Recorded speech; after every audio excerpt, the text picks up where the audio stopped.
In this video today, I'm going to go through 9 things I wish I knew before starting out to DJ. Now, the first thing I wish I knew was the importance of reading a crowd. Now, when I first started, all I wanted to do was play music. When you start as a brand new DJ, all you want to do is get on your DJ equipment and just mix music. Like you've just seen your favorite DJ, because the reason why most DJs get into DJing is because they see one of their idols or they see someone out DJing and they're like, I want to be a DJ. So the first thing they do is get their equipment, whatever, and they want to DJ, and all they want to do is just mix.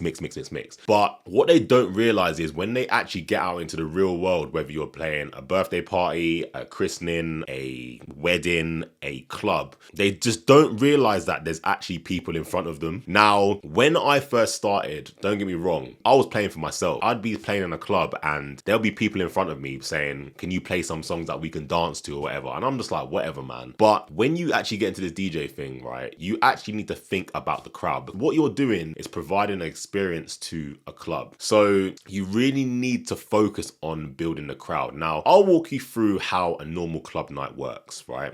So say, for example, you're playing 10 till 3. The first hour, no one's going to be inside. So first of all, you have to read the crowd or read the room as no one's going to be in there. The first thing you're going to do is just play some mellow music, some low, quiet music, because no one's going to be in there. Why are you going to play some upbeat music if no one's in there? So you read the room, nice and quiet, just play some nice chilled music, just play some opening tracks. Then after that, girls are going to start to come in. But again, you need to read the room. You need to read the people. When they first come in, they're not going to want to dance straight away. The girls have come in. It's been a long week for them, right? They haven't seen each other all week, right? What they want to do is catch up. Oh, how's your week been? How's the kids been? Blah, blah, blah. So they don't want to dance straight away and they don't want to hear any loud music. What they're going to do first is go to the bar. They're going to get a drink, right? They're going to get a Prosecco. They're going to get a vodka, lemonade or whatever. Then they're going to go sit down for a little bit. They're going to have a drink. Then they're going to go up to a bar again. Then when it gets to about 2-3 drinks in, that's when they're going to start getting a bit drunk, right? So then you read the crowd and you start to look at the girls and you start to see them bopping a little bit to the music you're playing. Now you need to build the dance floor. And the first way to build the dance floor and the key thing to build the dance floor is getting the girls on the dance floor. So what you need to do is read the crowd and then get the girls onto the dance floor. So you'll play stuff like Rihanna, you'll play stuff like Beyonce, get them on the dance floor. Now the girls are fine. The girls are happy. Now you read the room again. There's guys in there now. Now no guy's gonna want to come into the dance floor to Beyonce Crazy in Love or Beyonce Single Ladies, right? No guy's gonna be on the dance floor like this,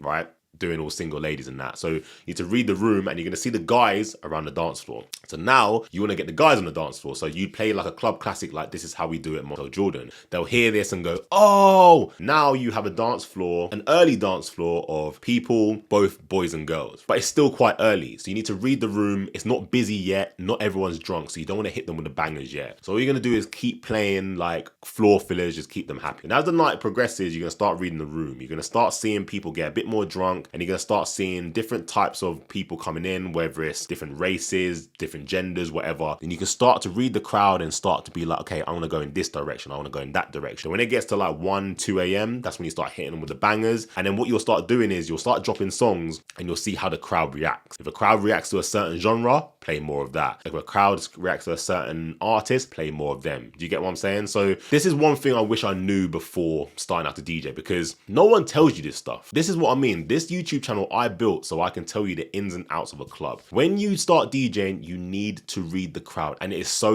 important. And the problem with these days as well, because we have laptops, we're proper like Serato face. We're staring at our laptop, just looking at the screen, and we're not actually looking up. So what I would say to you DJs, when you get into this, try and organize your playlist at home as much as you can, so you're not staring at your computer scrolling, and you're able to look up, look around and be like, you know what, I'm gonna play this song, I'm gonna play that song, I'm gonna go in this direction. So yeah, that's one thing I wish I knew before I started as a DJ, just knowing that you really need to read the crowd. The next thing I wish I knew was how important it is to know your equipment and also the club standard equipment. So let's talk about your own equipment. If you've bought yourself a DJ controller, you shouldn't go anywhere until you know the ins and outs of it, because what you don't want to happen is you don't want to go to a club set and it break and you don't know what to do. You need to make sure that you know the ins and outs. You need to make sure that you know what each button does. You need to make sure you know what each knob does. You need to make sure that you know everything inside out. Read the manual. I know that most of us these days do not read the manual, and we really should, but you really need to get to know your equipment, because if anything goes wrong, it's your equipment. No one else is coming to save you. You yourself, you need to make sure that you know your equipment inside out. So if there's any problems that happen, or if you need to troubleshoot anything, you know how to fix it. And now let's move on to club standard equipment. When DJs start, every single DJ is going to buy a DJ controller to practice on, because obviously club standard DJ equipment is expensive. For a pair of CDJ 3000s, I think it's like £5,000, and then for a DJM 900 Nexus 2 mixer, it's going to be about £1,800. Now, no beginner DJ is going to spend that money, because they don't even know if they like DJing, so they're not going to buy that. So they're going to buy a controller. What they don't realize is that they can't always take that controller to the club. Now, your first few DJ sets, yeah, you can take the controller to the club, but soon enough, the club has CDJs there. You need to get to know how to use them. CDJs and a DJM 900 mixer is the club standard. Like, it provides the best sound, it has the best features and everything. So you need to know that equipment, because you can't take your DJ controller there all the time. Say for example, you're playing with 2-3 other DJs and they're all playing these on the CDJs. What, you're gonna just plonk your DJ controller in because you haven't taken the time to get to know the equipment? Take your time and get to know club standard equipment. There are studios like Pirate Studios and All Nighter Studios in like London that have this equipment. You can go there and experiment. You pay like an hourly fee. You can go there and you can just get to know the equipment. Get to know club standard equipment, and also just understand how to troubleshoot that as well. Now, I have a video on my channel on how to plug in and set up CDJs. I'll leave it linked in the description down below. Have a little look at that if you've never ever looked at CDJs before, because that's going to really help you. This is what I mean. Like, I'm trying to provide you the ins and outs of how to get to know your equipment. But it's really important that you know your equipment and you know the club standard equipment inside out. The next thing I wish I knew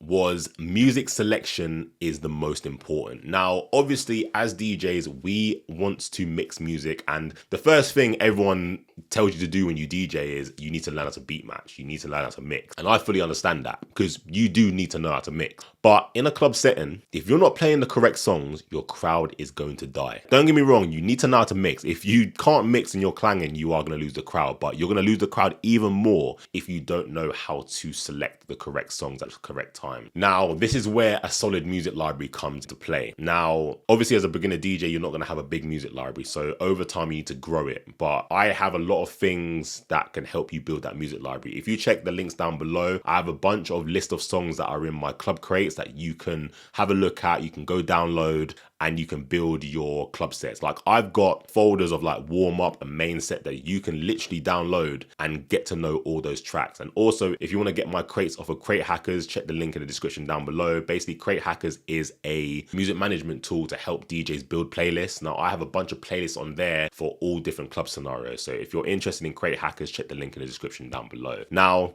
you honestly need to know about selecting songs in a club. If you don't know how to do this, you are really going to struggle. So that's one thing I really wish I knew when I first started DJing.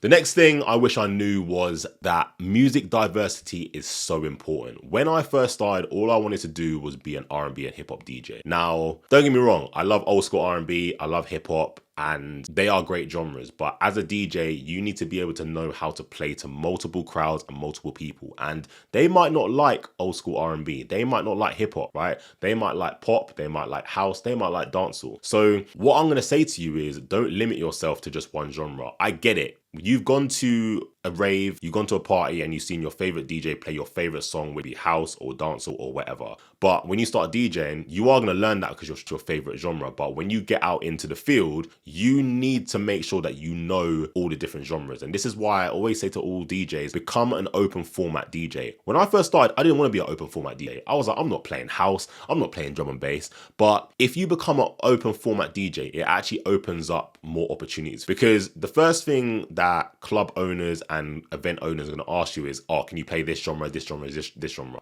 If you say no, they're going to be like, okay, I need to find someone else, because you need to be able to be diverse just in case a different type of crowd comes in. Say, for example, you're playing an event and a bunch of Latin people come in. Do you know Latin music? No. If you only want to do R&B and hip hop and a bunch of Latin people come in, you are screwed. You're going to be sweating, you're going to be panicking. So take your time to get to know other genres. Now, I'm not telling you that you need to go listen to drum and bass 24/7 or go listen to house. Just have a look at the top songs. And like I said, all the crates that I have down below have the top songs of the top house songs, the top drum and bass songs. Like, all you need to know is the bare minimum top 50 of each genre. Obviously, you're going to know the genre for all your favorite genres, but for the ones you don't care about, just have the top 50 tracks. It's really going to help you out. So that's one thing I wish I knew when I started, that you shouldn't pigeonhole yourself. I think pigeonhole's the word. You shouldn't pigeonhole yourself just to one genre, because it's going to limit you. Like, if I wanted to just be an R&B and hip hop DJ, I could only DJ at R&B and hip hop events, and there's not that many these days, right? So if you're an open format DJ, you can play in bars, you can play in clubs, you can play corporate, you can play weddings, you can play birthday parties, you can do so much. So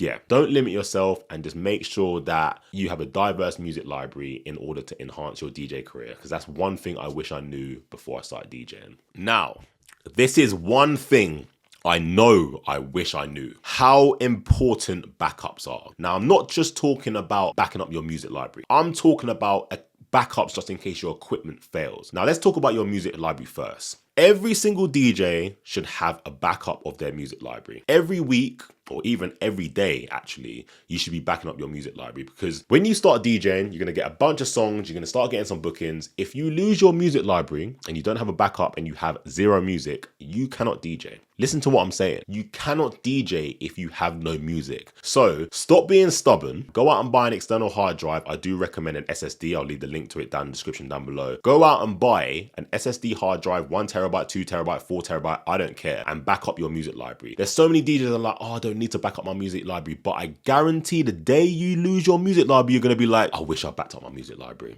right? So listen to CB's words right now. Go out and buy a external hard drive right now if you haven't backed up your music library, right? And just build yourself a backup system. Every day, every week, even every month, create yourself a backup. Go into your external hard drive, create a folder for the day that it is. So say, for example, it's today, which is the Saturday, the 11th of November, 2023. Create a folder with that and just dump all your music into there. You're backed up. So if your laptop was to get destroyed or you lose your music library, you can drag the songs off of that external hard drive onto your new computer and you can carry on. And the next thing you need to make sure that you have a backup of is like your equipment. So obviously you're going to be taking your DJ controller in your laptop. If your laptop dies at a DJ set or your controller dies, it's not exactly like you can just whip out another one, because we don't have multiple laptops and multiple DJ controllers. But what you can do is take your phone with an aux lead, right, and have that prepared ready for you just in case your equipment dies. Like, say for example, your laptop dies, you can plug this aux lead into the mixer of the club or the sound system of the club and play a mix off your phone. So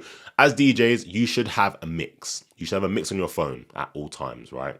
So just in case anything goes wrong, you plug this phone in and you press play and sort out your issue. Because the worst thing that could happen is having no music in a club. It's happened to me about 2-3 times when the music has completely cut off, and it is the worst 20, 30, 40 seconds of your life. And it seems so long because all you have is people booing you and you can't do anything. So let that be a horror story to you, yeah? Have a backup, have a mix on your phone ready just in case. I wish someone told me that when I first started DJing, because that would have helped me out a lot when I first started. The next thing I wish I knew when I first started DJing was networking will get you very far. Now, when you first start DJing, you automatically go in competitive mode. You're like, oh, I'm better than this DJ, I'm better than that DJ. But what you need to realize is the more DJs you talk to, the more opportunities that open up. So when you first start DJing, I suggest that you go to the events and go see the DJs that you want to be like. Now, all you have to do is drop them a message on Instagram. If they ignore you, move on to the next one. Drop them a message and say like, oh, I hear that you're DJing here this week. Do you mind if I just come and just watch? Don't say, can I play? Don't say, can you give me a warm-up set? Just go up to them or message them and say, do you mind if I come and just shadow you and watch? Don't feel ashamed of that. Don't feel anything. You're learning, right? And they'll appreciate that too. Then next thing you know, you'll go to the DJ set, you watch them and you'll learn a lot, because you're going to be in the club environment or the event environment and you're going to get to know how things work. You're going to see how the DJ performs, and then that might motivate you to become a lot better, because you're like, you know what, I want to be like this. I want to do this kind of thing. Then you never know, you can make friends with the DJ himself. And then next thing you know, he might actually call you up and be like, you know what, I'm going to be about an hour late tonight. Do you mind if you just cover the first hour for me? Then you've built a relationship with them. And next thing you know, he might have a night off where he's got to go DJ abroad or another town. you can do the whole night. Networking will get you so far in this DJ industry. So don't be ashamed to network. Don't feel like you're too good to network. Networking is key. If I did not network, I would not be where I am today. So that's one thing I wish I knew before I started DJing. The next thing I wish I knew, which is very obvious, is the more you practice, better you get. Now, I know a lot of DJs that have literally stopped practicing and they've just stayed at the same level. You see a lot of DJs online and they're doing the same things that they were doing 4 years ago. Now, I don't believe in that. Right? I feel like every month, every week, every day even, you should be practicing, right? Whether you're practicing like new music or you're practicing new sections of the night. So say for example, like you're struggling with warm up. Why don't you go at home and pretend you're in a club and practice your warm up? Practice the tracks that you want to play in the warm up. Or you can even go as far as practicing new skills. So I wanted to learn how to scratch. So I forced myself to learn how to scratch. Now I can scratch-ish. I am going to try and take some time out to get better on my scratching, but I'm a lot better than I was in 2018. So yeah, make sure that you are practicing every single day, every single week, every single month. Like, obviously, you're a busy person. We're all busy. So you probably can't practice every day, but you can at least practice 1 hour a week. Look at your phone right now. Look at the screen time. I guarantee that it's around about 6-7 hours. Take 1 hour off of that and go DJ. Go set up your decks in your room and go practice how to scratch. Go practice how to do a warm up. Go practice how to mix 2 songs together. Do whatever you need to do. But the more you practice, the better DJ you'll become. If you practice, you will become better. It's literally as simple as that. And I wish I knew that when I first started. Now, this one is a big one that no one talks about. One thing I wish I knew before I started was your health is the most important. When you first start DJing, all you want to do is get bookings. So once you start getting a little bit of traction, you're going to take every single booking that comes to you. Weddings, christenings, birthday parties, clubs, events, everything. Next thing you know, you're DJing like 4 times on a Saturday, once on the Sunday morning, and then 18 times on a Friday. Obviously that's an exaggeration, but you're taking on too much. You're getting no sleep. You're getting back and you're hungry. Then you think, oh, do you know what? I'm not going to cook. I'm going to eat some fast food. And then what you're going to start realizing is you're going to start becoming unhealthy. You're going to be fatigued. You're going to get fat if you eat too much food. So what you need to understand is you need to focus on your health. Like, don't take on too much. You need to learn how to say no. Now, it's really hard to say no as a beginner DJ. And I do actually suggest to people, especially beginner DJs, that they take everything that they can at the start, because then you get to figure out what kind of DJ you want to be. But there will be a point where you need to start saying no, because there are times where I am knackered, but then I go and take on a set Sunday morning. Like, I'll get in at 3 a.m. on a Saturday, and next thing you know, I've got to go DJ at 11 a.m. somewhere else on a Sunday. Like, it's hard to say no because it's money and it's experience, it's exciting, but sometimes you do need a rest. So make sure when you start DJing that you prioritize your rests, and you need to learn how to say no. Don't just do bookings for the sake of it. Don't just do bookings for money. Do the bookings that you want to do. If it's something that you really want to do, yeah, go on and like take a little bit of a risk on your health, but don't do it all the time. There was a point where I was DJing 5 times a week with a full-time job. I was getting no sleep. I was not eating properly, and I became very unhealthy. Now I DJ not that much anymore because I have more responsibilities, I have kids, etc. But I'm doing the sets that I like. Every single DJ set I go to now, I really enjoy, right? Because I'm doing the things that I want and I'm a lot healthier. I can go to the gym, I can spend time with my kids, I can do whatever I want. As a beginner DJ, obviously go full on, but just be careful because your health will start to deteriorate if you're not careful. So that was 9 things I wish I knew before I started DJing. Now that you've watched this video, check this video out here.